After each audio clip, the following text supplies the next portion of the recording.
Gracias por acompañarnos en este evento, que no deja de tener su pequeña importancia porque es la primera conferencia del ciclo del año 2016.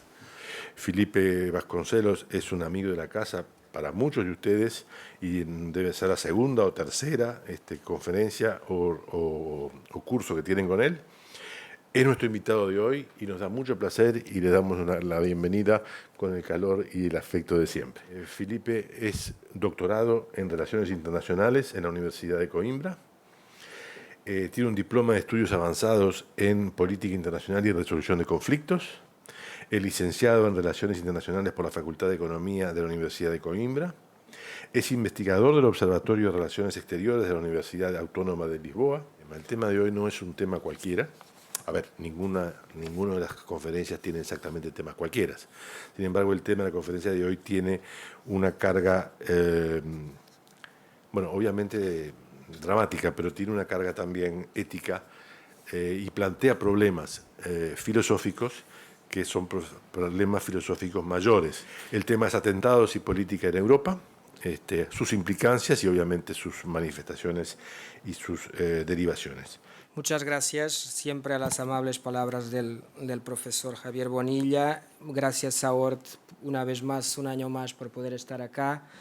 Creo que ya es el tercer año en ASI y es como la quinta conferencia, creo, porque cuando vengo acá por otras razones también acabo hablando un poco. Este año tengo la satisfacción de estar acá también en el ámbito de la Semana de Portugal en Uruguay. Hay que hacer un poco de publicidad, y que es algo que estamos desarrollando para intentar volver a poner el Uruguay y Portugal en la ruta el uno del otro. Son países que tienen más de 140 años, tenemos al menos un cónsul acá en Montevideo hace más de 140 años, tenemos en común el patrimonio de Colonia del Sacramento y entonces estamos acá con un programa donde se incluye una misión de empresarios, donde se incluye la visita de la vicecanciller y bueno, fue muy bueno ver que las autoridades y las instituciones uruguayas, entre las cuales ORT, acogían este evento.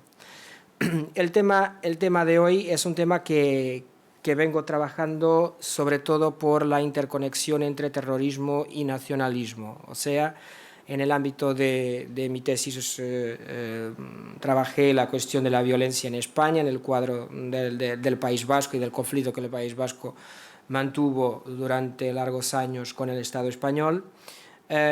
Y eso lleva a que siempre que trato cuestiones de terrorismo, siempre estoy un poco conectado entre intentar comprender si lo que estamos viviendo en los días de hoy se puede o no desconectar de aquello que vivimos en Europa sobre todo, pero aquí también en Latinoamérica en los 60, en los 70, con terrorismo o por grupos que pretendían una alteración del modelo de Estado, o por el propio Estado cuando se investe de poderes no legales, como el caso, por ejemplo, más patente, que es el caso argentino, en la dictadura del 73 al 83. 73, no, 74 al 4 al 83. Bueno. En primer lugar, vamos al concepto, el terrorismo. El concepto es un concepto que implica algunos problemas de análisis. En primer lugar, porque es un concepto que que toca en el nervio de las personas. Hay quien dice que el terrorismo nos da a todos una noción de vulnerabilidad y nos da a todos en cuanto ciudadanos comunes una noción de vulnerabilidad. Tendemos a pensar que, por ejemplo, las guerras existen, pero que están lejos y que afectan poblaciones, sobre todo en países como el Uruguay o como en Portugal, que viven periodos de paz de décadas. Tendemos a analizar los conflictos como algo lejos y que no nos afecta, que nos preocupa, por supuesto, pero que no nos toca directamente. Y el terrorismo es algo diferente porque, sobre todo a medida que vamos mirando en un mapa y miramos en un mapa mundo que en diferentes puntos del mundo van ocurriendo atentados y todos los años vamos sumando atentados que van ocurriendo, eso nos da una idea de que algo aparentemente se va aproximando a nosotros. Y entonces es algo en que podemos ser víctimas, o teóricamente en nuestra cabeza podemos ser víctimas a cualquier momento. Después, cuando miramos las probabilidades, son más pequeñas que tener un desastre de avión o lo que sea. Pero es algo con el cual vivimos a través de los medios de comunicación con una gran intensidad. Y este concepto de vulnerabilidad es muy importante porque después se va a repercutir en nuestros cuadros de análisis al abordar el tema del terrorismo. Y se va a repercutir en nuestros cuadros de análisis en cuanto a ciudadanos, en cuanto a estudiantes, en el caso de estudios internacionales, de quien un día será un profesional de esta área, y también, por supuesto, en cuanto académicos y al propio Estado, a los propios gobiernos en cuanto gobernantes. Esta vulnerabilidad es muy importante. Bueno, yo empezaría por una definición que me parece muy amplia, muy completa del Departamento de Estado norteamericano con relación a lo que es el terrorismo. Y es una propuesta de definición que ya no está relacionada con otras que hubo en tiempos, porque ya va a abarcar las cuestiones de las vagas durísimas de terrorismo en Irak y en Afganistán al inicio del siglo XXI. Y la propuesta es que el terrorismo será una violencia premeditada, con motivación política y practicada por grupos subnacionales o por agentes estatales clandestinos contra no combatientes o contra agentes estatales, contra no combatientes, normalmente con el objetivo de influir en la audiencia.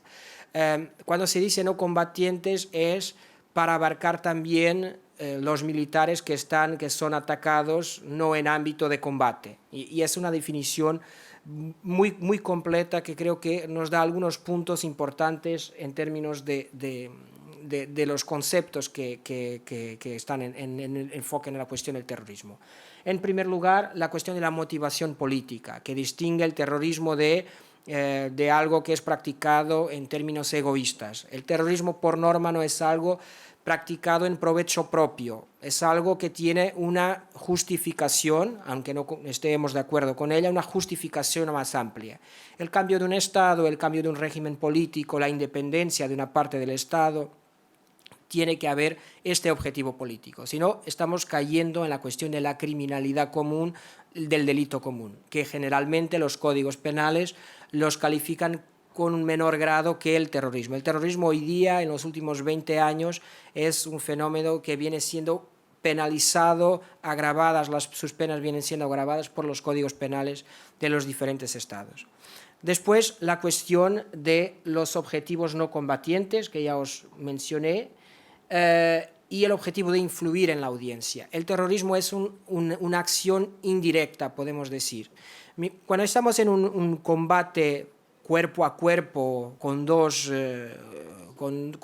grupos militares por la conquista de un espacio, el objetivo es directo. Nosotros, cuando analizamos los grandes movimientos estratégicos o tácticos de la Segunda Guerra Mundial, vemos que son movimientos que directamente tienen un objetivo o de conquista de territorio o de conquista de recursos naturales, tienen un objetivo ahí directo. El terrorismo no tiene, y por eso afecta tanto al ciudadano común, no tiene el objetivo de afectar una determinada persona directamente, sobre todo en estas nuevas vagas. Y si tiene el objetivo de afectar a alguien conocido como un militar, un político, la idea no es una venganza contra aquella persona, es también que aquella venganza y la acción se proyecte para la audiencia. Y ese es un fenómeno fundamental en este entorno, porque es es el elemento que va a justificar la vulnerabilidad que vamos a sentir con esta acción. O sea, hay aquí un movimiento indirecto, y ese movimiento indirecto puede ser o contra personas anónimas o contra personas identificadas como simbolizando algo. Pero el objetivo es siempre que alguien vea esta acción y que tenga una noción de esta acción. Por eso, dos puntos. Siempre que hay un atentado, generalmente alguien dice, fui yo que lo cometí. Nosotros estamos habituados, cuando miramos, analizamos un crimen, el criminal tiende a... Nosotros racionalmente pensamos que él tiende a huir, a que no le encuentren, que no se sepa que fue él. Acá no, la idea es que se sepa que fue este grupo, esta persona, para influir, para afectar la audiencia. En términos de los civiles también es importante, del ciudadano anónimo. Yo creo, no errar mucho, si afirmar que en el 11 de septiembre del 2001 ninguno de los más de 2.000 muertos era un algo prioritario, era un objetivo prioritario de quien cometió los atentados. Ninguno de los cientos de personas que estaban en las Torres Gemelas, ninguna de las personas que estaban en los aviones, ninguna de las personas que estaban en el Pentágono. La idea era destruir símbolos del poder económico, símbolos del poder político y hacerlo con una matanza a larga escala que nos diera una noción. Hay que temer lo que ellos están haciendo. Y es por eso que ustedes son nuevos, pero creo que aún cada año es más difícil hacer esta pregunta, pero casi todos os lembraréis, tal vez no acá, dónde estabais el 11 de septiembre del 2001. Yo creo que para alguien que ya tuviera al menos 10, 12 años en ese día, todos, en todo el mundo, todos tenemos alguna noción de dónde estábamos en ese día. Lo que ocurre, lo que viene ocurriendo en los últimos años, después de esta noción más amplia del terrorismo, es cuestionarnos si el propio terrorismo está o no está cambiando. En términos de número de muertos, y las estadísticas son crudas, en términos de números de muertos, lo que vemos, por ejemplo, en Europa, donde que es nuestro tema más central acá, lo que vemos es que en los 70 se moría más por terrorismo en Europa que se muere hoy día. Teníamos ETA en España, que mataba en 79, 80, mataba casi 100 personas al año. Teníamos la dictadura argentina aquí al lado, que 30.000 personas muertos o desaparecidos. Teníamos también en Europa las brigadas rojas en Italia, las brigadas revolucionarias en Portugal, teníamos la facción del ejército rojo en Alemania, teníamos muchos grupos, IRA, por ejemplo, también. Si sumamos todo, lo que tenemos es que existían, las estadísticas crudamente nos dicen que moría tanta gente o más gente en Europa que muere hoy día por atentados. No obstante, si sumamos ahora todo el problema que tenemos en el Medio Oriente con Irak, con Afganistán, con Siria, y si consideramos y no los consideramos ciudadanos de segunda categoría, vemos que las estadísticas ahí sí aumentaron. Pero en el mundo occidental, en Europa, en América del Norte, en Latinoamérica también, no hubo un incremento de los números del terrorismo. Fue una transformación, una globalización de este terrorismo, que es lo que hace con que haya algunos teóricos que dicen que estamos cambiando de un viejo para un nuevas formas de terrorismo. Y identifican esta ruptura. No es en el 11 de septiembre que termina una y empieza otra, pero hay un tiempo de sobreposición en finales de los 90 con el fin de la Guerra Fría. Por ejemplo, en el 98 es firmada la paz y Clinton en el 99, cuando está terminando el mandato, en 99-2000, estabiliza la cuestión de Irlanda del Norte y esvacía la importancia del IRA, pero siguen habiendo atentados ya cuando Al-Qaeda está ejerciendo su actuación contra fuerzas norteamericanas situadas en África y en el Medio Oriente. Hay una sobreposición de esto. ETA sigue matando hasta el 2000, el último atentado es en el 2009, ETA sigue matando, menos, pero sigue matando, y ya fue el 11 de marzo en España, el 11 de septiembre, eso ya existió. Pero si miramos una perspectiva a largo plazo, vemos que efectivamente hay una transformación del terrorismo. Y esta transformación se da en tres ámbitos muy evidentes, en términos de estructuras, de objetivos y en términos de métodos de las organizaciones.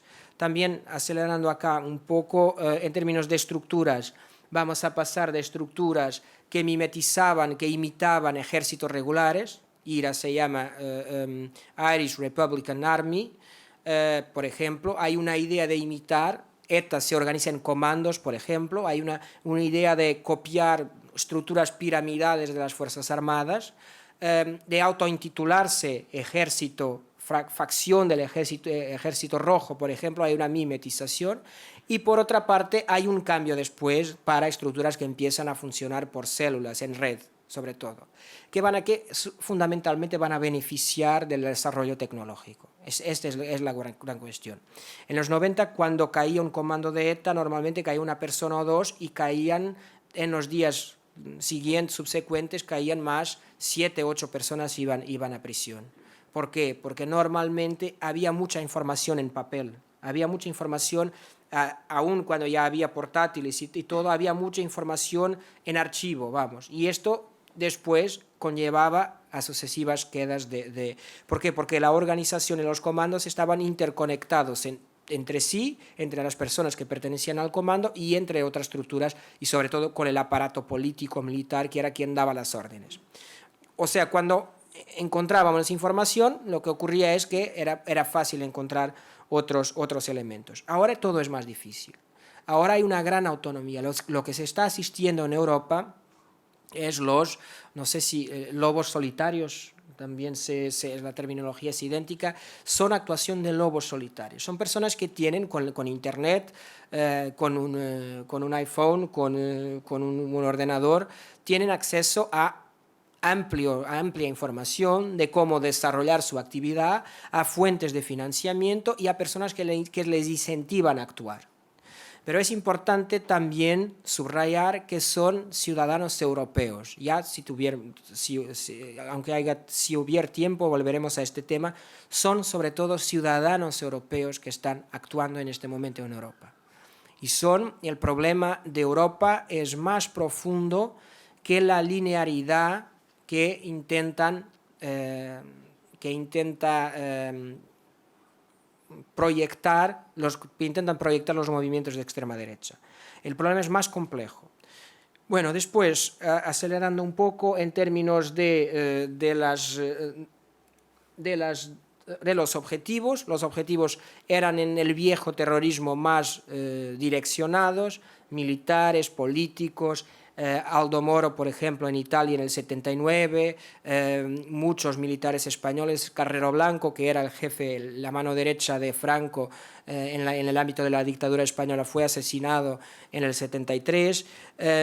Ahora los salvos son más genéricos, y como hay formas de difundir la comunicación al instante, nosotros empezamos a tener algún recelo de entrar en un avión, de ir a un aeropuerto, porque no somos un general, no somos un político, no tuvimos responsabilidad en las decisiones del Estado que están siendo contestadas por la organización, pero esa es justamente la idea. Y después hay un objetivo de masificar la muerte, de masificar el daño. Esto se ve, el 11 de septiembre tiene ese objetivo, el 11 de marzo en España en el 2004 tiene ese objetivo, 2005 en Inglaterra, ahora el 13 de noviembre en Francia tiene ese objetivo.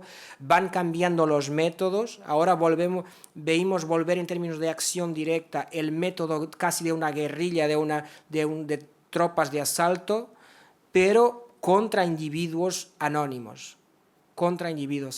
Y esto, una vez más, nos torna muy evidente el concepto de la vulnerabilidad. La metodología y los objetivos están interconectados, por supuesto. Ahora hay un objetivo a larga escala, no hay un objetivo de un atentado directamente, el método cambia. Y sobre todo hay una menor preparación de los operacionales de las acciones. Lo que vemos ahora en Francia es que son gente muy joven, de 20 y pocos años, gente con una indoctrinación muy fácil en términos de quién los está indoctrinando a distancia, en gran parte de las veces. En cuanto a cuando veíamos los terroristas de los 70, eran personas normalmente asesinos, sin lugar a duda, pero tenían una formación política más consolidada y era algo que se iba laburando a largo plazo. Por ejemplo, las estructuras de ETA empezaban con la violencia callejera y después había todo un proceso de politización que se pasaba a Batasuna o a Herri Batasuna, y después el topo de la carrera en el movimiento independentista violento era llegar a ser un operacional de ETA, y entonces si llegaban a ser presos se transformaban en mártires, y eso era algo muy importante. Bueno, entonces, ¿hay un nuevo terrorismo? Yo creo que sí, existe un nuevo terrorismo, eso me parece evidente. Hay una transformación del concepto, los conceptos son dinámicos y en determinadas etapas la evolución, la ruptura es tan grande que podemos calificar como nuevo. Por supuesto, la definición es la misma de terrorismo, pero después hay dos clases claramente distintas que vienen de este periodo y beneficiando de la evolución, de la globalización.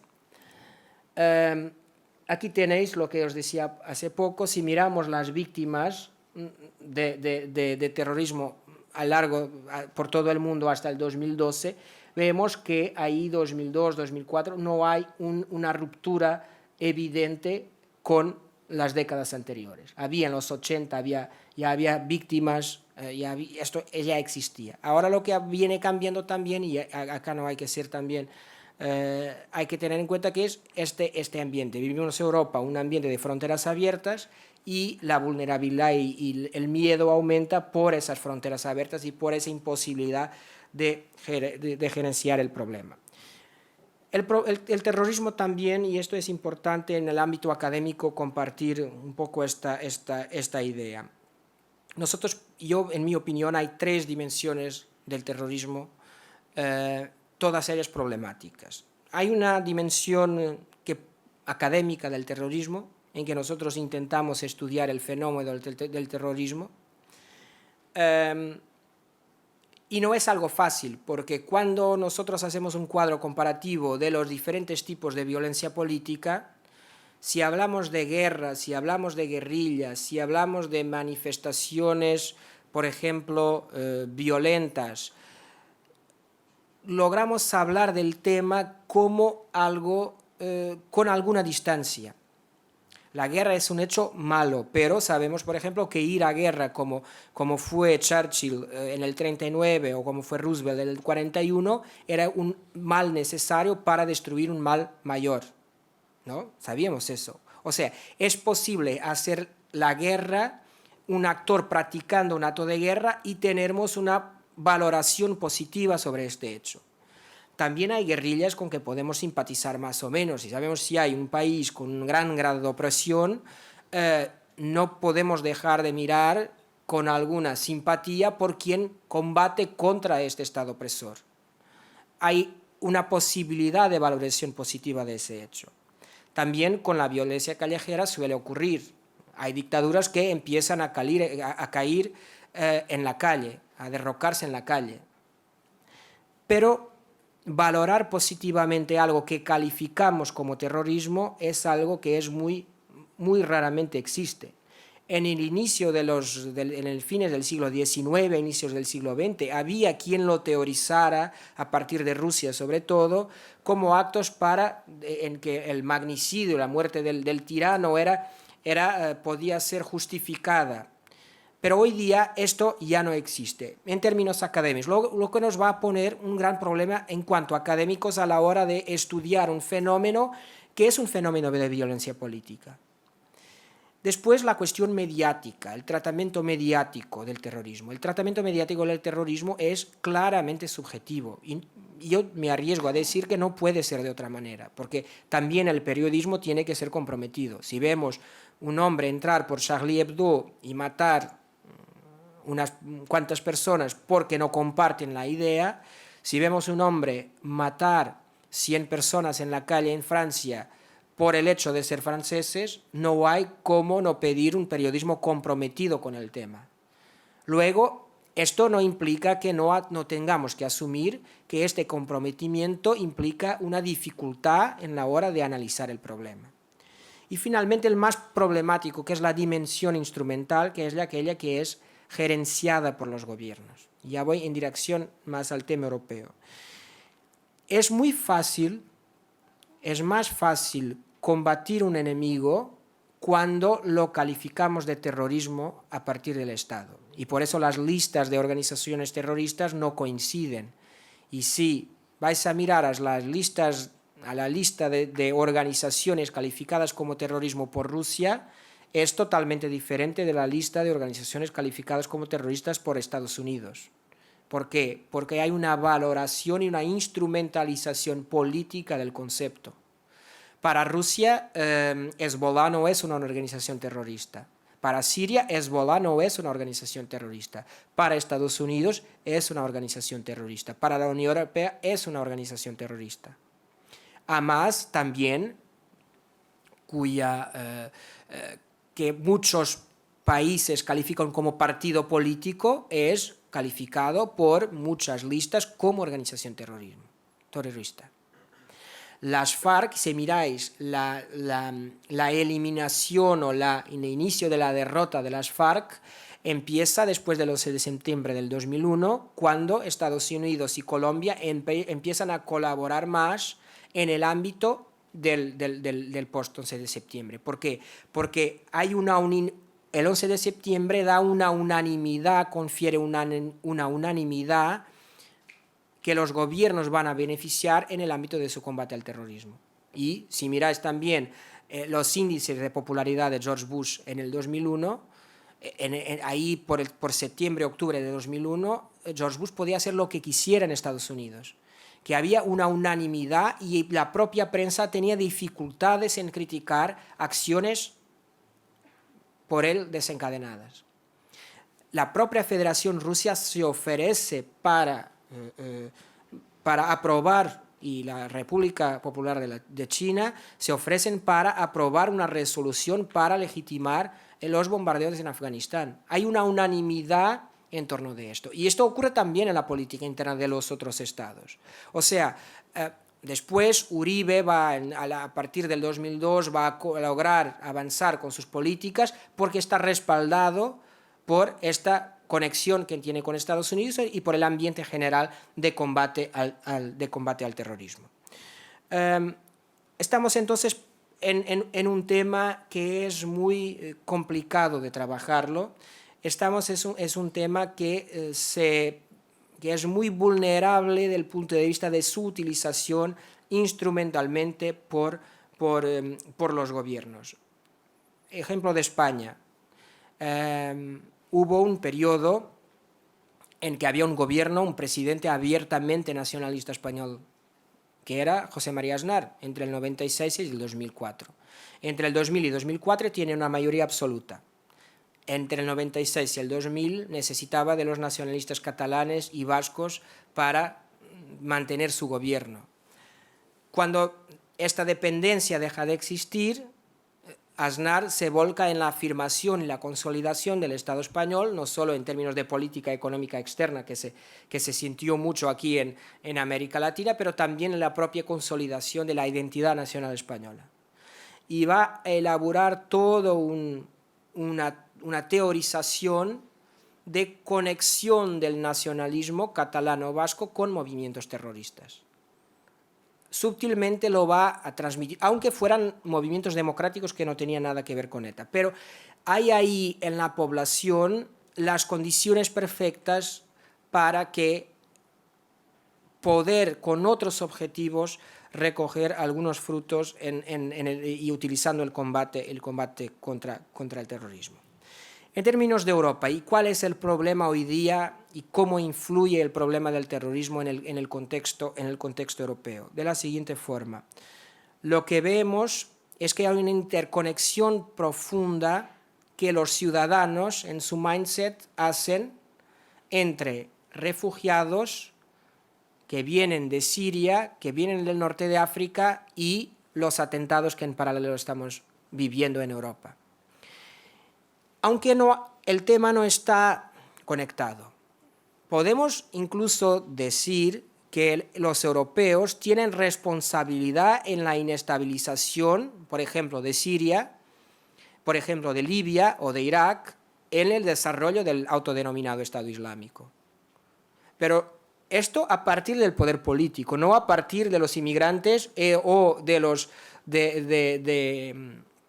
de descendientes de inmigrantes que viven en Francia o que viven en los países de Europa, o de los que vienen y que entran en Europa y que practican estas acciones.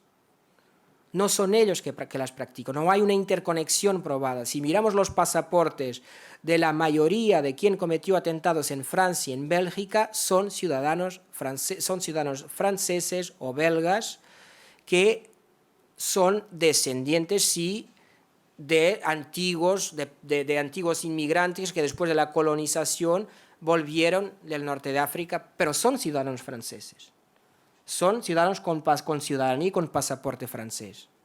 Y si vamos a vamos a empezar a dividir los ciudadanos en géneros, en tipos, vamos a tener que asumir que todas las bases sobre las cuales senta la República Francesa se van a desmoronar.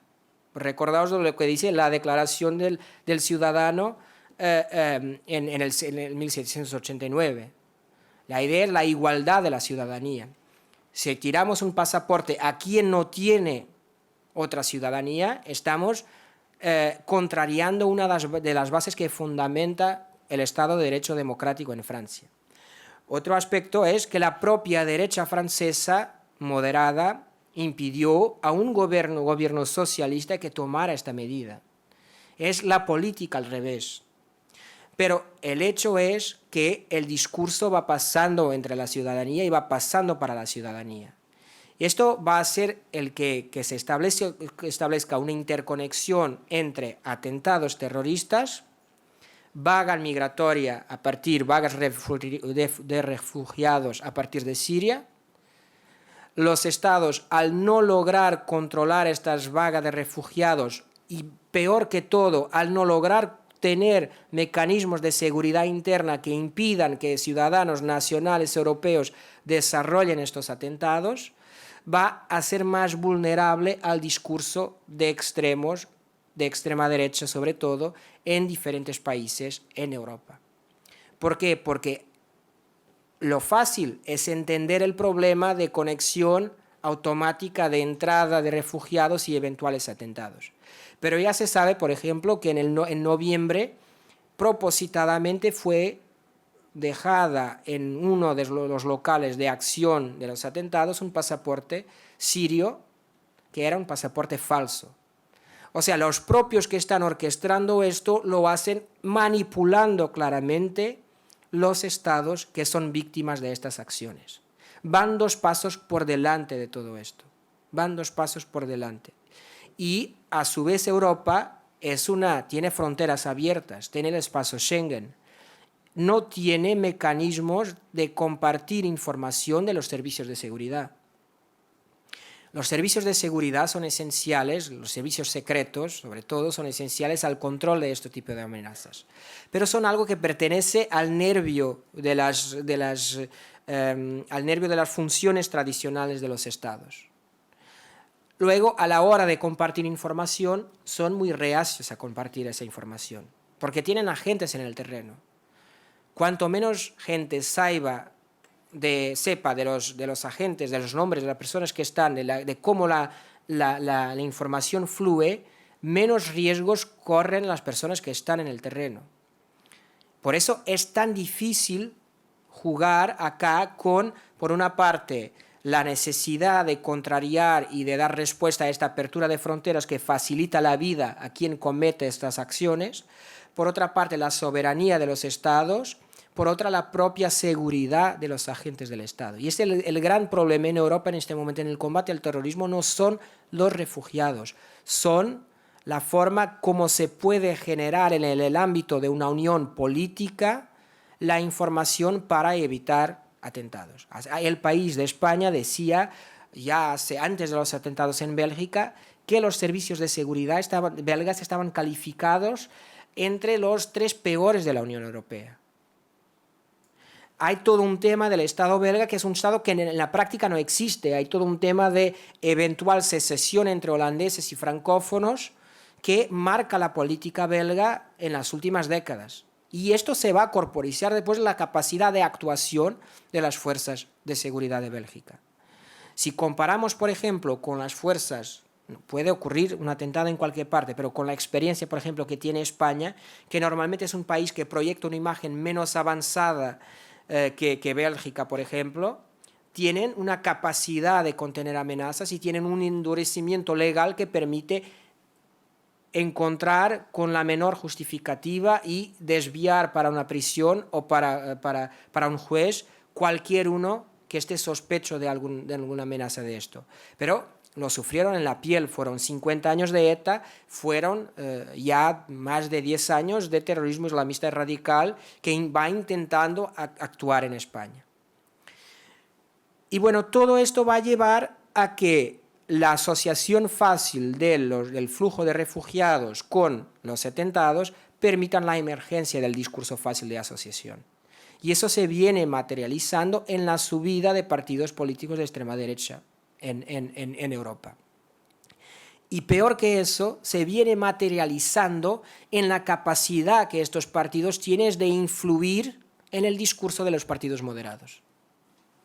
Es muy evidente que hay una derechización o una conservadorización securitaria, incluso por partidos como el Partido Socialista francés, que no está en sus genes llevar a cabo. Esto se vio, hubo ideas sobre la marcha de los acontecimientos en el ámbito de los atentados de noviembre por parte del presidente Hollande, que va derivando y que tiene una popularidad en torno del 10% en este momento, que ya se sabe que no pasará a la segunda vuelta después de las elecciones del próximo año. Hubo un intento claro por parte de este gobierno de llevar a cabo, saltándose dos líneas políticas de un partido no de derecha moderada, pero de extrema derecha. El propio partido de derecha moderada impidió en el Parlamento la revisión constitucional que permitiera que los pasaportes fueran tirados, porque esto nos abre puertas a un mecanismo que puede ser profundamente discriminatorio. Dejar apátridas por el mundo no es solución para combatir el terrorismo. No es solución. Por otra parte, Francia, por ejemplo, tiene que entender dónde vienen estas personas que con 20 y pocos años se motivan para llevar a cabo atentados. Y ahí si miramos al mapa sociológico de las ciudades francesas, la explicación se verá que está más cerca que Siria o que Turquía en términos de origen de los atentados. No hubo una integración que los anglosajones suelen hacer de una forma más saludable, como Estados Unidos hace. No hubo una integración de estas clases que vinieron de Argelia o de Tunisia en la sociedad francesa. Siguen en guetos, guetificadas, y van aprovechando, por supuesto, los movimientos radicales, aprovechan la idea de injusticia que hay en la sociedad, sobre todo en tiempos que vivimos 10 años de crisis en Europa, de ausencia de perspectivas, que son manipuladas por estas personas a distancia o en proximidad para permitir los atentados. O sea, el terrorismo es un tema político, es un tema internacional y global, pero es un tema que tiene raíces, y no sirven para justificarlos, pero tienen raíces que solo se pueden combatir estructuralmente en el ámbito de la propia política doméstica de los Estados. Ya veréis el Brexit, ya veréis eventualmente, yo no creo que vaya a pasar, pero es probable. Ya veréis Marine Le Pen en la segunda vuelta de las elecciones en el año que viene, con Alain Juppé probablemente. Ya estáis viendo Alternativa por Alemania entrar en los parlamentos regionales de Alemania. Ya veis que la alternativa ya no es el partido de la alternancia habitual. Y esto es un problema muy grande para los sistemas políticos de los países europeos. Lo vemos en España con Podemos, hablamos el año pasado aquí de esto, de Podemos y Ciudadanos, se confirmó que rompieron totalmente la bipolarización, la bipartidarización de la política española, y lo seguiremos viendo en otros puntos en que la única barrera que sigue defendiendo en algunas partes es el propio sistema electoral. No hay más UKIP o no hay más British National Party en el Parlamento de Westminster porque el sistema político electoral no lo permite, lo bloquea porque es por círculos uninominales la elección y the winner take it all, o sea, con un voto se logra el lugar. Francia tiene un sistema a 2 vueltas también, un uninominal a 2 vueltas. Pero Alemania ya es diferente, tiene sistema uninominal conjugado con un círculo nacional. Y ya veremos si Alternativa Alemana supera los 5%, va a poder entrar por la cuota del círculo nacional. Esto va a ser el gran problema. Vamos a vivir entre la amenaza terrorista que viene de afuera en Europa y la propia amenaza de la radicalización política interna. Todo fruto de la crisis, porque el elector vota con el bolsillo y vota con el dinero que tiene. Y es lo que explica, por ejemplo, que haya gente que en los 70, 80 votaba en el Partido Comunista Francés que esté votando ahora por Marine Le Pen. ¿Por qué? Porque su condición social ha cambiado. Era un obrero de una fábrica de tractores que ahora cerró, ahora es un aposentado en el desempleo o con una reforma muy baja. Y va a buscar el discurso que le sea más favorable, como todos. Es lo que ocurre con las corporaciones. Nosotros, en cuanto ciudadanos, somos corporaciones. Muchas veces votamos y tomamos nuestras opciones en función de nuestros intereses. Y esto es lo que está ocurriendo y es lo que me parece más grave en Europa. La amenaza del terrorismo, la vulnerabilidad del terrorismo, la forma como influyen las decisiones del Estado, la forma como es muy difícil de trabajarlo desde el punto de vista académico-político, porque la instrumentalización y la incapacidad de tener algún distanciamiento es muy grande. Y finalmente, siempre la cuestión del problema estructural económico que dicta lo que después se va a repercutir en el sistema político o electoral. Gracias. Yo simplemente quería señalar algunos puntos que me parece que tiene sentido plantearlo como, no como polémica, pero como alternativas a lo que tú dijiste, porque tenemos algunas diferencias que me parece importante señalar. Yo creo que el punto de partida de este asunto, es decir, el asunto del terrorismo, tiene que ver con la existencia en curso de una guerra de religión. El Islam está en guerra de religión. Nosotros no lo percibimos porque estamos un poco lejos. Pero el Islam está en guerra de religión y la guerra de religión en el Islam tiene como uno de sus objetivos a ver dónde se orienta y dónde se atrapa a Occidente. De qué manera Occidente queda posicionado en esa guerra de religión. El gran conflicto hoy es chiita y sunita. Ese me parece que es el eje del asunto. Comparto 100% la discriminación conceptual entre terrorismo, violencia criminal. Yo agregué el concepto de crimen organizado, que es algo distinto que el crimen, el robo, el asalto, ¿verdad? El crimen organizado, a ver, quien estudió o que vivió como yo el desarrollo del crimen en países como Colombia o como México, ve que es un poco distinto de la violencia de la cual nosotros nos quejamos, ¿verdad? Porque el grado de organización y la capacidad de golpear muchas veces a un público que no es exactamente un objetivo en el sentido de aquel que va a ser robado, o va a ser asesinado, queda en una posición parecida o intermedia entre el crimen tradicional, la violencia tradicional y la violencia terrorista. Creo también, como señala Felipe, que cabe constituir un concepto de neoterrorismo. No estamos en los mismos códigos, en las mismas dimensiones del terrorismo que tú mencionaste bien y que vivimos todos desde los años. Bueno, el terrorismo viene desde los anarquistas del siglo XIX, tú lo mencionaste bien, y seguramente antes habría que buscarlo y estaría ahí. Me parece que efectivamente el fenómeno repercute en Europa de dos maneras y que hay que distinguirlas y después vincularlas. Por un lado, los actos de violencia. Yo esto lo sentí muy directamente porque el 7 de enero yo estaba en París y me fui a la República porque acababan de matar a todos los... además, por la familia de mi hijo había periodistas vinculados a los muertos. Entonces, la vida política de mi hijo. O sea que esto me acercó mucho al tema y creo que la irrupción de este terrorismo llevado a cabo, como bien dijo Felipe, por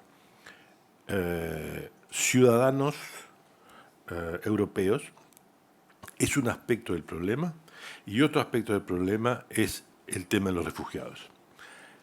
Los dos trabajan sobre los sistemas políticos europeos y obviamente trabajan para complicar equilibrios muy viejos que están además a lo mejor cambiando y hubiesen cambiado a lo mejor por otras razones, y aquella balanza entre partidos centro-derecha y partidos de centro-izquierda está siendo obviamente cuestionado. Algunos puntos que me gustaría dejar claro. Yo no estoy tan seguro que tengamos que ser tan prudentes en el manejo de los mecanismos de reacción ante no los refugiados, pero sí ante la violencia. El estado de excepción es una herramienta de las constituciones. Ahora, ¿qué estatuto se le da? ¿Hasta dónde se utiliza? Eso ya puede ser una discusión jurídica que vale la pena dejar de lado aquí.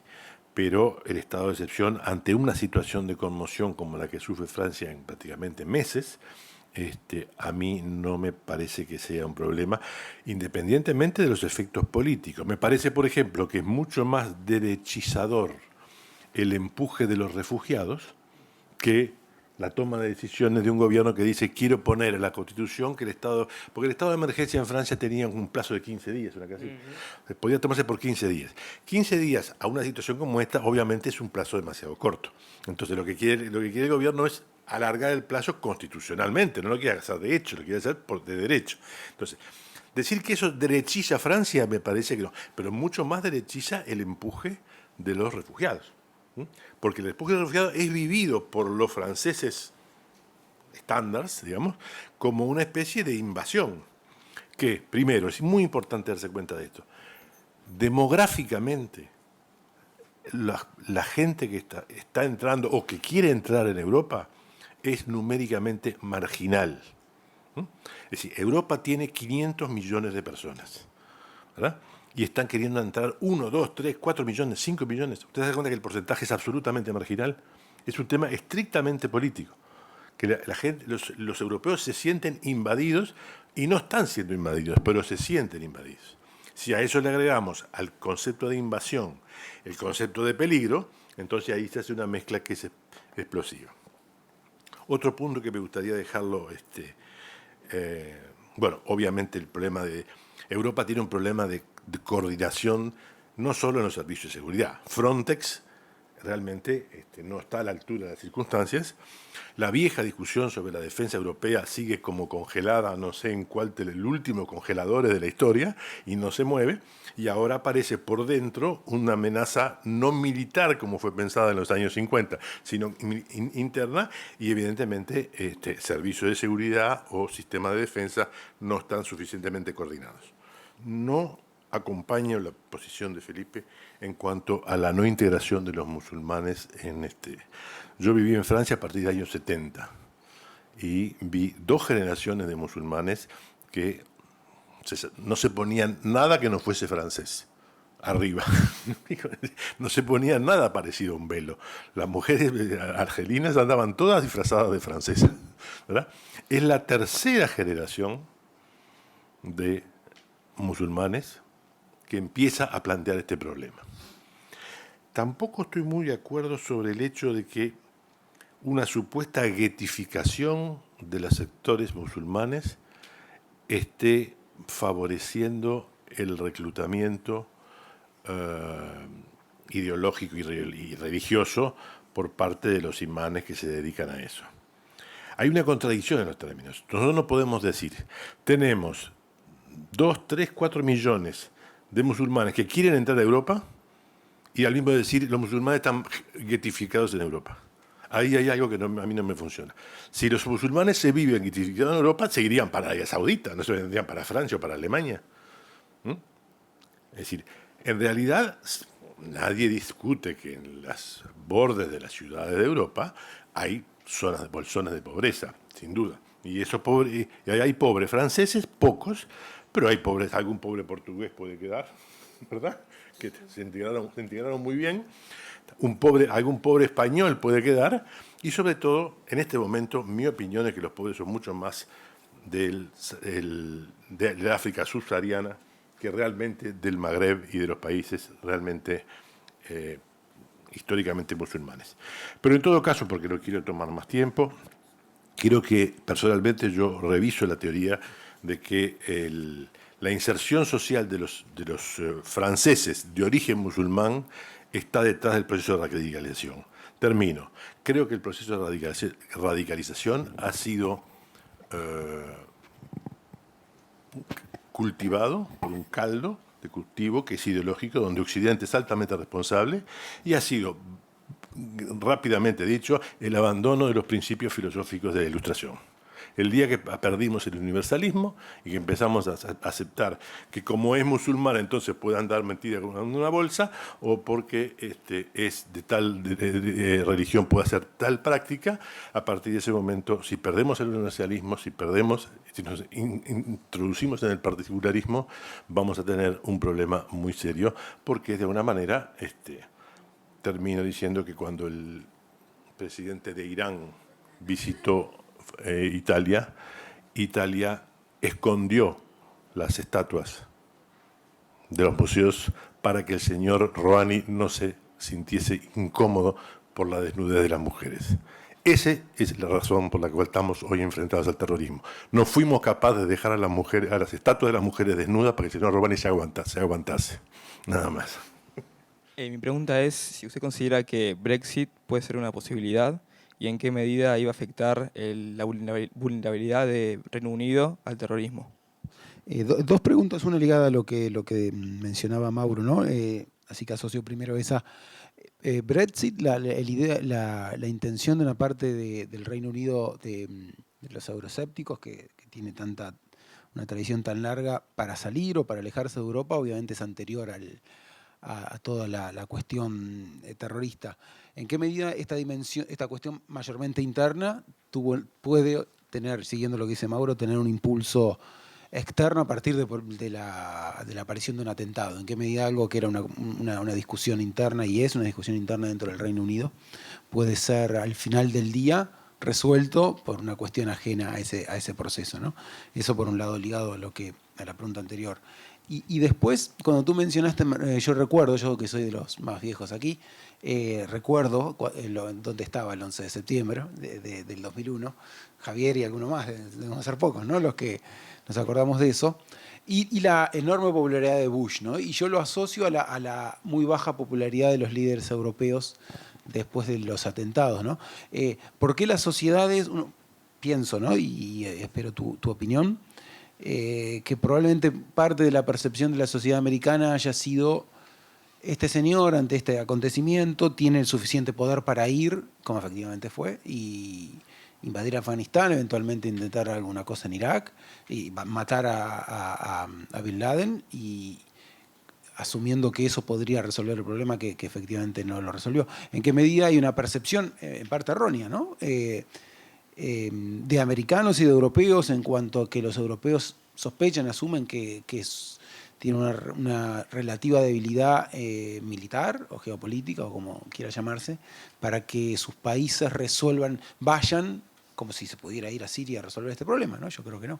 Pero bueno, vayan así, tengan el suficiente poder militar o geopolítico como para ir a Siria o donde sea y resolver este problema, que evidentemente va más allá de la lógica clásica del Estado-Nación. Empezando acá por los comentarios del profesor Bonilla,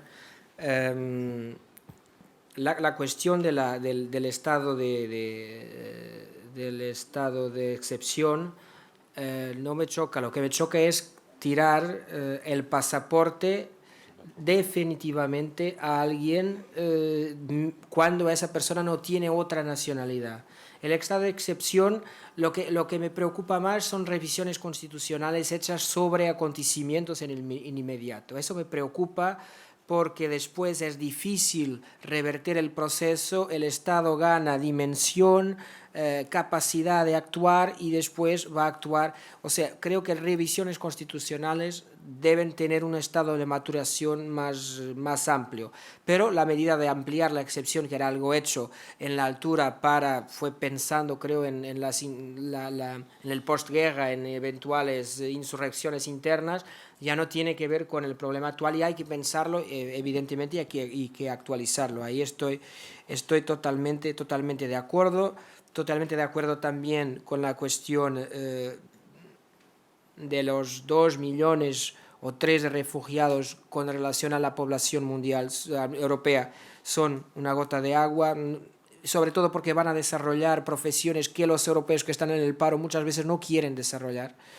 La economía europea se transformó, hay mucha gente, ingenieros en el paro, no van a hacer las tareas que muchas veces hacen personas que vienen en una posición social con más dificultades, por lo que es también un tema complejo. En términos acá sí, yo creo que hay socialmente problemas, y si miramos las tasas de paro de los magrebinos jóvenes, son claramente más altas que las tasas de paro de los franceses de origen europeo. Y esto es que algo no está funcionando aquí en el mecanismo de integración de ellos. O probablemente también, no digo que la culpa no sea de la propia comunidad que se aparta, pero el propio Estado deberá también tener mecanismos para evitar este apartar de estas personas.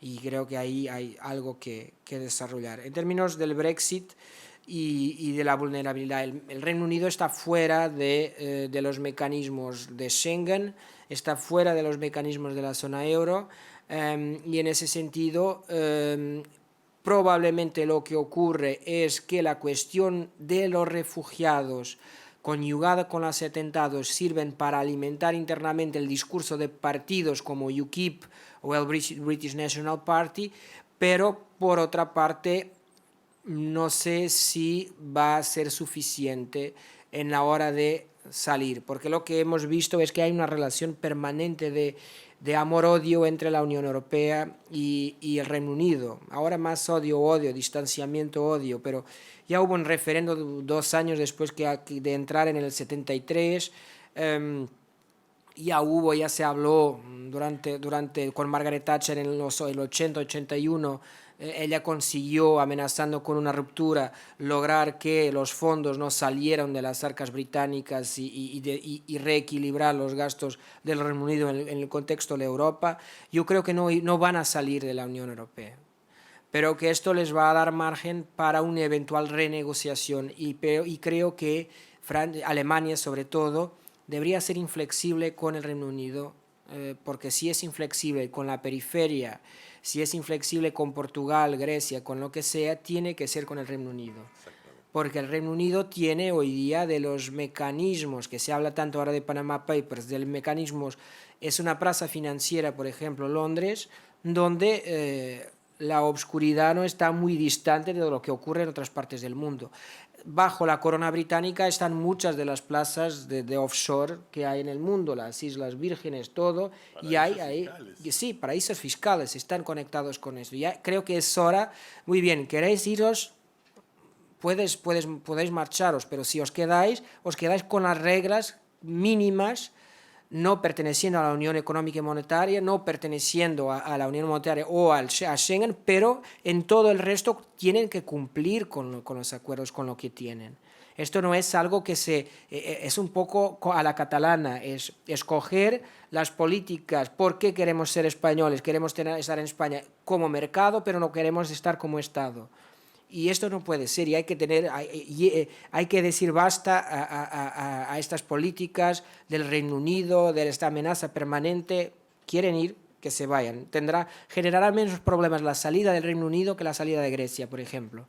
Porque Grecia está en la Unión Económica y Monetaria, el potencial de desestabilización en la zona euro es el mayor problema que enfrenta la Unión Europea. El Reino Unido tiene en la práctica un acuerdo de inexistencia de aranceles con Europa y tiene un acuerdo de aranceles comunes para el resto del mundo y algunas cosas en materia de competencia que van siguiendo, pero no están y no quieren estar. Finalmente, yo me recuerdo siempre que Churchill proponía los Estados Unidos de Europa, pero no quería estar en ellos siempre. Cuando lo proponía en el 45, empezó hablando, hizo un discurso en la Unión de Federalistas, iba a discursar, iba todo, pero esto es para ustedes, como ahí los del continente, los que logran entrar en guerras y tengo que venir yo a arreglar el problema. Después nos sirvió porque fueron los Estados Unidos que se convirtieron en ese papel, los protagonistas de ese papel. La parte del 11 de septiembre y de Bush. Había condiciones en el Estado norteamericano, la capacidad de proyección, los mecanismos de la política interna que son proclives a que el ciudadano norteamericano identifique el comandante en jefe como alguien que puede salvar. Hay una visión ahí un poco... yo diría, no diría marxista, diría, no tengo la palabra de la expresión filosófica, de buenos contra... Sí, de buenos contra malos, no me acuerdo, ¿perdón? Sí, imperial, pero hay un dibujar de la situación de los buenos contra los malos, maniqueísta, de ahí, y hay que corporizar los buenos en alguien, y es quien tiene el botón para hacer la guerra. En Francia eso no existe porque se tiene una percepción clara que no hay capacidad de intervención militar, con excepción de sus antiguas colonias de África que vemos de vez en cuando. Ahí van como 1000 franceses a Malí a reponer un poder, a intervenir sin el apoyo del Consejo de Seguridad, pero tienen ahí Francia intenta, y el discurso de Hollande después del 13 de noviembre, él es una figura que no cautiva. Intentar generar un discurso estilo George Bush en aquella persona, en aquel contexto, cuando ya tiene 4 años o 3 años y medio de mandato, profundamente desgastado, no puede surtir los mismos efectos que surte el discurso norteamericano. Y la política en Europa es completamente diferente. Nosotros vivimos en una crisis permanente hace casi 10 años. La crisis de las deudas va a ser 8 años el subprime norteamericano. Y desde el 2007, 6, 7, 8 que Europa vive en crisis. Y no hay quien pueda manejar políticamente un Estado viviendo permanentemente en crisis y viviendo con su ciudadanía con una percepción de incompetencia de las clases políticas, no como en Brasil, que ahí es diferente, que el espectáculo deprimente. Y todo esto, un paréntesis, todo esto de Brasil hizo que consideráramos Dilma de un momento al otro una estadista, porque cuando miramos la cara de cada uno de los diputados, empezamos a comprender que tal vez ella no sea tan mala o por otra, haya quien sea bien peor que el actual gobierno. Pero efectivamente hay una desconexión de la ciudadanía europea con sus clases políticas. Eso existe. Y eso hace que no sea con un juego de estilo John Wayne que se pueda resolver el problema. Y el discurso no queda bien si el personaje no es. Hollande no puede hacer el mismo discurso que hizo George Bush. Porque Hollande fue electo y fue en un coche eléctrico. Se vendía una imagen como el presidente normal, el francés normal.